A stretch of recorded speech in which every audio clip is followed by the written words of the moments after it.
Hi guys. तो आज सुबह मैंने छोटा सा एक वीडियो क्लिप लिया था, उसके बाद कुछ भी वीडियो नहीं बनाया, यही सोच के कि मैं आज आप लोगों के साथ कुछ इन्फॉर्मेशन शेयर करूँगी। Let's start from the beginning.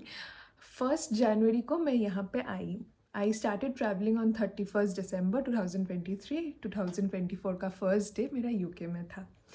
तो जब मैंने सुना कि मुझे यूके आना है, maybe for more than a year, तो the first thing that came into my mind was कि मैं मम्मी पापा को जाके वहाँ पे जितना जल्दी हो सके मैं मम्मी पापा को लेके आऊँगी एंड एक बार जितना मुझसे हो पाएगा मैं घुमा दूँगी। पहले तो मैं आने से पहले मेरे मम्मी पापा के पास पासपोर्ट नहीं था। तो the first thing that we did कि हम लोगों ने पासपोर्ट बनवाया। उसके बाद जब मैं यहाँ पे I came here on 1 January 2024 and मैंने जनवरी एंड से मैंने ट्राई कर रही थी कि मैं उन लोग का वीज़ा बनवा लूँ। जो भी वीज़ा या फिर टिकट्स का था वो सब मुझे करना था। तो मैं जनवरी एंड से मैं कोशिश कर रही थी कि मैं वीज़ा बनवाऊँ। तो कोशिश कर रही थी, ये मैं क्यों बोल रही हूँ, क्योंकि बस वीज़ा बनवाना या फिर मम्मी पापा को यहाँ पे लेके आना बहुत ईज़ी लग रहा है, बट प्रोसेस बहुत लंबा था मेरे लिए। First thing I had to see कि मेरा जो अभी सेविंग्स है, अकाउंट में जो पैसा है, दैट इज़ एडिक्वेट कि मैं मम्मी पापा को यहाँ पे लेके आऊँ एंड उन लोगों को घुमा पाऊँ। The first step was to decide कि मैं खुद से वीज़ा अप्लाई करूँ या फिर कोई कंसल्टेंट्स के थ्रू मम्मी पापा का वीज़ा अप्लाई करवाऊँ। तो क्योंकि उस टाइम बहुत कुछ चल रहा था लाइफ में, मैं यहाँ पे नया नया आई थी, सेटल हो रही थी, फिर काम पे भी जो मैं काम कर रही हूँ वो भी मेरे लिए बहुत नया था। तो एवरीथिंग वॉज नॉट परफेक्ट और मेरे पास इतना टाइम नहीं था कि मैं सोच समझ के वीज़ा के लिए अप्लाई करूँ। तो मैंने सोचा कि मैं कंसल्टेंट हायर कर लेती हूँ। तो दो चीज़ है, यूके वीज़ा जो है ना वो इतना डिफ़िकल्ट नहीं होता है मिलना, अगर आप सब डिटेल्स सही से भर रहे हो, सब डिटेल्स का जो एविडेंस है वो आप लोग अगर सही से दे रहे हो, then it is not at all difficult to get a visitors visa for UK. तो अगर आप आपके पेरेंट्स के लिए विजिटर्स वीज़ा अप्लाई कर रहे हो तो वो दो तरीके का फॉर्म फिल आप कर सकते हो। एक होगा जहाँ पे आप खुद का स्पॉन्सरशिप मेंशन करोगे और दूसरा होगा जो कि होगा सेल्फ स्पॉन्सर्ड। तो जिसमें आप स्पॉन्सरशिप शो कर रहे हो उसमें जो भी फिनेंशियल रिस्पॉन्सिबिलिटी होगा वो आपका होगा, वो आपके पेरेंट्स का रिस्पॉन्सिबिलिटी नहीं होगा। तो मैंने जो अप्लाई किया था वो था सेल्फ स्पॉन्सर्ड वीज़ा, जो कि मम्मी पापा खुद अपना फिनेंशियल रिस्पॉन्सिबिलिटी बियर करने वाले हैं। क्योंकि ये भी मैंने क्यों किया था, क्योंकि जब मैं वीज़ा के लिए अप्लाई कर रही थी तो उस टाइम मेरा यहाँ पे मुझे बस मेरे फर्स्ट मंथ का सैलरी मिला था and I did not want to take any risk. मुझे ये नहीं चाहिए था कि फिनेंशियल कंडीशन के वजह से मेरे मम्मी पापा का वीज़ा रिजेक्ट हो जाए। तो जितना भी मुझे लगता है ये है कि अगर आप 1 महीने का स्टे दिखा रहे हो तो आपके अकाउंट में सफिशिएंट बैलेंस होना चाहिए कि आप यहाँ पे आके 1 महीना खुद से सर्वाइव कर पाओ। तो मेरे पास जो उस टाइम बैलेंस था अकाउंट में, that was not sufficient to show कि मैं मम्मी पापा दोनों का खर्चा यहाँ पे बियर कर पाऊँगी। शायद मेरा salary slip was enough, but I did not want to take the risk again. तो मुझे जितना लगता है एटलीस्ट अगर 7-8 लाख आपके बैलेंस है आपके अकाउंट में, then it is fine, but उससे कम होगा तो it is a little bit risky, your visa might get rejected. तो यूके वीज़ा ना it is very easy to get, but अगर आप वीज़ा फॉर्म में 100% ट्रूथफुल हो और आप जो भी चीज़ वीज़ा फॉर्म में लिख रहे हो उसका अगर आपके पास बैकअप है, दैट इज़ सपोर्टिंग डॉक्यूमेंट है, then it is very easy to get your UK visa done. दो चीज़ आपका बहुत क्लियर होना चाहिए आपके वीज़ा फॉर्म में। एक है आपका जो फिनेंशियल स्टेटमेंट्स है वो बहुत क्लियर होना चाहिए और दूसरा है आपका पर्पस ऑफ विजिट। तो फिनेंशियल जो स्टेटमेंट है वो क्यों इम्पॉर्टेंट है, क्योंकि ऐसा होता है बहुत सारे वीज़ा एप्लीकेशंस में कि जो बैंक बैलेंस इंसान दिखाता है वो शायद उसके पास उतना पैसा नहीं है, तो for the time being he will take some amount from someone. Suppose उसके पास 2 लाख था, वो 5 लाख किसी और से लेके अपने स्टेटमेंट में 7 लाख दिखा रहा है, बट वो स्टेटमेंट दिखाने के बाद शायद उसके अकाउंट में उतना पैसा है नहीं। तो ये जो यूके वीज़ा जो लोग अप्रूव करते हैं ना, वो लोग बहुत इस चीज़ पे फोकस करते हैं कि आपका स्टेटमेंट क्या बोल रहा है। कोई भी अगर अनप्रूव्ड ट्रांजैक्शंस हैं, उस पे आप उसके बेसिस पे आपका वीज़ा जो है कैंसिल हो सकता है। सो मेक श्योर जो आपका ट्रांजैक्शन डिटेल्स हैं वो आप एकदम ट्रूथफुल रहे उस चीज़ में। दूसरा चीज़ है अगर आपका पर्पस ऑफ विज़िट, तो पर्पस ऑफ विज़िट एकदम सच होना चाहिए। अगर आप किसी से मिलने आ रहे हो तो उसके लिए प्रॉपर इनविटेशन लेटर होना चाहिए। अगर आप घूमने आ रहे हो देन इट इज़ फाइन, आप होटल का डिटेल्स दीजिए। सो फिनेंशियल स्टेटमेंट्स में आप क्या क्या डाल सकते हो, पहले तो आपका जो सैलरी है, आपका सेविंग्स है, या फिर आपका एफडी है, इवन योर प्रॉपर्टी डिटेल्स, ये सब कुछ आप वहाँ पे डाल सकते हो। Everything is counted.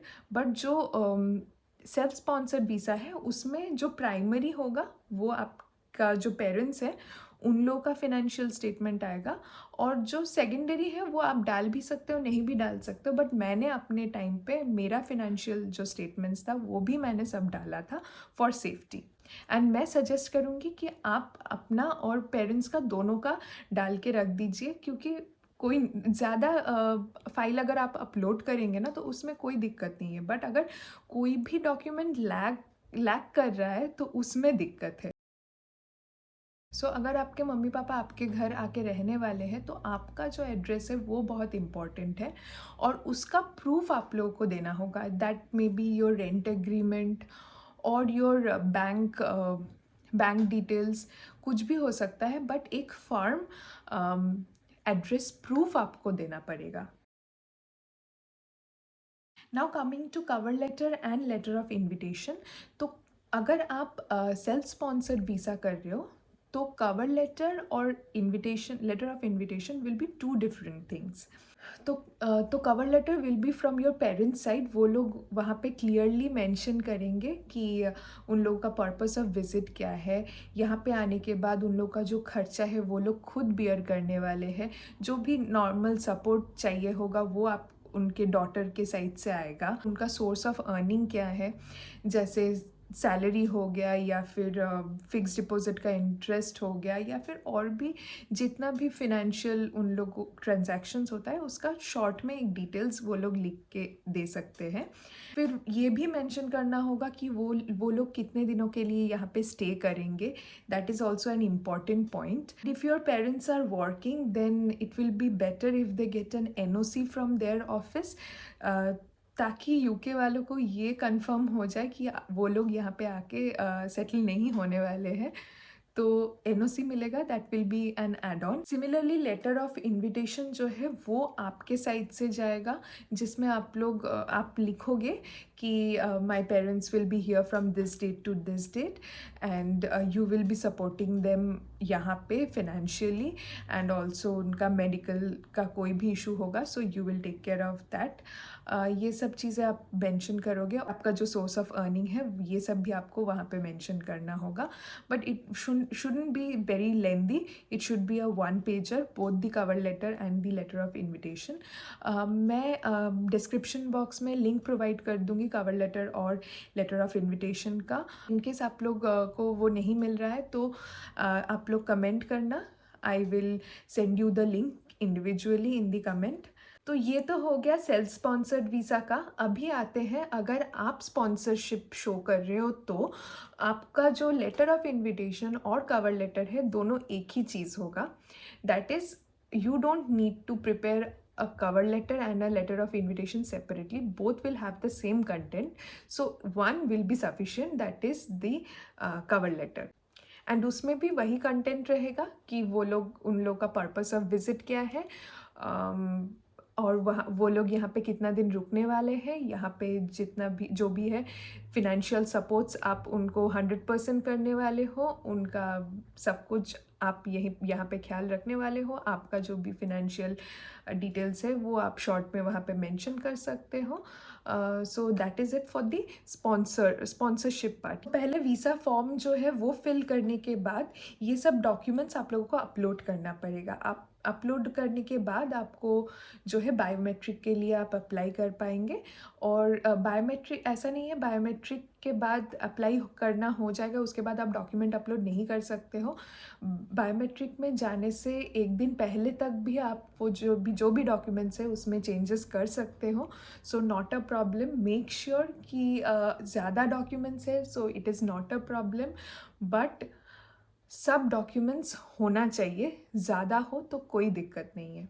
वो भी मैंने आप लोगों को इतने देर में बताया। These are the major points.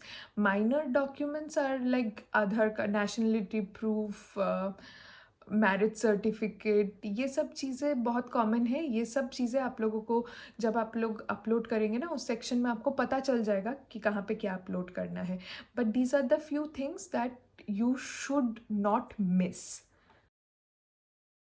उसके बाद आते हैं और एक इम्पॉर्टेंट चीज़ पे, वो है मेडिकल इंश्योरेंस। बट ये मेडिकल इंश्योरेंस बहुत लास्ट में आता है। पहले आपका वीज़ा जो है अप्रूव होगा, उसके बाद आप लोग मेडिकल इंश्योरेंस करवाना, क्योंकि मेडिकल इंश्योरेंस करने के लिए बस हाफ एन आवर और इवन हाफ डे में वो हो जाता है। बट ये है कि आप पहले से फाइनल करके रखना कि आपको किससे मेडिकल इंश्योरेंस करवाना है, सो दैट जब आपका वीज़ा अप्रूव हो जाए आप उसी टाइम मेडिकल इंश्योरेंस के लिए अप्लाई कर देंगे and with in half day और 1 डे मैक्सिमम आपको मेडिकल इंश्योरेंस जो है मिल जाए। वीज़ा का जो बायोमेट्रिक्स का डेट है वो may be state to state vary होता है, बट कोलकाता में तो आज मैं अगर अप्लाई कर रही हूँ तो कल परसों का भी डेट्स अवेलेबल था मैंने जिस टाइम अप्लाई किया था। और जो बायोमेट्रिक्स है, बायोमेट्रिक के एग्जैक्ट 10 दिन के बाद मुझे वीज़ा मिल गया था। और मैंने जो वीज़ा अप्लाई किया था वो स्टैंडर्ड वीज़ा था। Priority visa, super priority visa भी होता है, बट मैंने स्टैंडर्ड ही किया था जो कि मुझे 10 दिन में मिल गया था। लास्ट में एक ही चीज़ बोलूँगी कि किसी भी चीज़ को लाइटली लेना नहीं चाहिए। जो गलती हम लोगों ने किया था, वीज़ा अप्लाई करने के लिए 12,500 एक इंसान का लगता है। So it is 25,000 for 2 people. And consultant के थ्रू अगर आप कर रहे हो तो वो भी एक्स्ट्रा चार्ज करते हैं। जैसे मैंने फर्स्ट कंसल्टेंट को दे टुक 5,000 may be for 2 people. And next time जब लास्ट टाइम मैंने अप्लाई किया था इट वाज 7,000। सो बहुत ज़्यादा खर्चा हो गया था। मैं नहीं चाहती हूँ कि मेरे जैसे जो मैंने जो मिस्टेक्स किया था वो आप लोग भी करें, तो इसीलिए मैंने ये जो पॉइंट्स है वो बताया। तो मेरा जो एक्सपीरियंस रहा है कंसल्टेंट्स के through, it was not good. And जो मैंने सेकंड कंसल्टेंट के थ्रू वीज़ा अप्लाई किया था उसमें 90% काम मैंने खुद किया था। तो I know in and out कि कैसे वीज़ा प्रोसेस होता है।